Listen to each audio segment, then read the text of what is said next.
রাধে রাধে। অষ্টম অধ্যায় অক্ষর ব্রহ্মযোগ।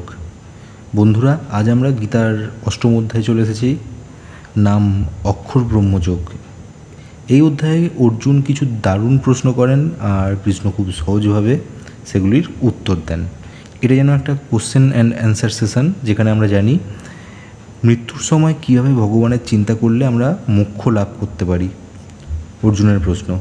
অর্জুন কৃষ্ণকে জিজ্ঞাসা করে, প্রভু, এই ব্রহ্ম কী, কর্ম কী, আত্মা কী, ঈশ্বর কাকে বলে? আর এই দেহ ছাড়ার সময় কেউ যদি তোমার কথা ভাবে, তাহলে সে তোমার কাছে কীভাবে পৌঁছায়? এই প্রশ্নগুলো আমাদের মধ্যেও অনেকের থাকে। তাই কৃষ্ণ এখানে যে উত্তরগুলো দেন সেগুলো শুধু অর্জুনের জন্য নয়, আমাদের জন্য। কৃষ্ণের উত্তর, ব্রহ্ম মানে সেই চিরন্তন সত্য যেটা কখনো নষ্ট হয় না, আর কর্ম মানে যেসব কাজ তোমার আত্মাকে এই দেহে বেঁধে রাখে। ভালো খারাপ সব কাজই কর্মের অংশ। আর আত্মা হলো সেই সত্তা যা শরীর ছাড়ার পরেও থাকে। ঈশ্বর হলেন সর্বোচ্চ শক্তি, যিনি সব কিছুর মধ্যে আছেন আর সব কিছুর ওপরেও আছেন।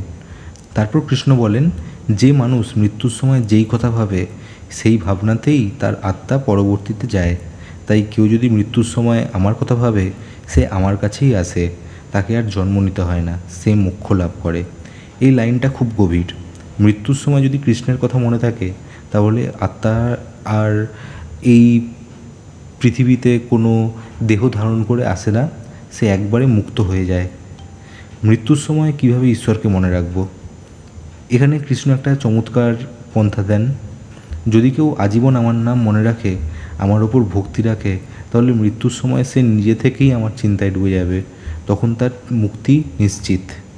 তিনি বলেন, ওম শব্দ উচ্চারণ করে মনকে একাগ্র করে আমায় ভাবলে, তাহলে মানুষ আমার কাছেই চলে আসে। এই পথ কেউ চাইলেই পেতে পারে, ধ্যান, ভক্তি আর বিশ্বাস থাকলেই। দুই রকম পথের কথা। এই অধ্যায়ের একদম শেষের দিকে কৃষ্ণ বলেন, দুই রকম পথ আছে মৃত্যুর পর। এক হচ্ছে উজ্জ্বল পথ বা শুভ্র পথ। যারা জ্ঞানী ও ভক্ত, তারা এই পথ ধরে যায় এবং আর জন্ম নেয় না। আর দুই হচ্ছে অন্ধকার পথ। যারা শুধু নিজের লাভের কথা ভাবে, তারা এই পথ ধরে আবার জন্ম নেয়। কিন্তু কৃষ্ণ আশ্বস্ত করেন, যে আমার ভক্ত, আমি তাকে ঠিক পথ দেখাবো, সে কখনো হারাবে না। এই অধ্যায়ের শিক্ষা, মৃত্যুর সময় আমরা যা ভাবি, সেটাই আমাদের পরবর্তী গন্তব্য ঠিক করে দেয়। ঈশ্বরের প্রতি নিরন্তর ভক্তি আমাদের মনকে এমনভাবে তৈরি করে দেয়, যাতে শেষ মুহূর্তে আমরা তারই স্মরণে থাকি। ঈশ্বর আমাদের মুক্তির পথ দেখান, যদি আমরা তাকে আন্তরিকভাবে ভালোবাসি। এই অধ্যায়টা আমাদের মনে করিয়ে দেয়, ঈশ্বর শুধুই পুজোর সময় নয়, জীবনের প্রতিটি দিন মনে রাখা উচিত। তাহলেই মৃত্যুর সময় আলাদা করে মনে করার দরকার পড়বে না, তখনই মুক্তি মিলবে। আশা করি এই অধ্যায়টিও ভালো লাগলো। ভিডিওটিকে লাইক করে দিন আর চ্যানেলটি অবশ্যই সাবস্ক্রাইব করে দিন।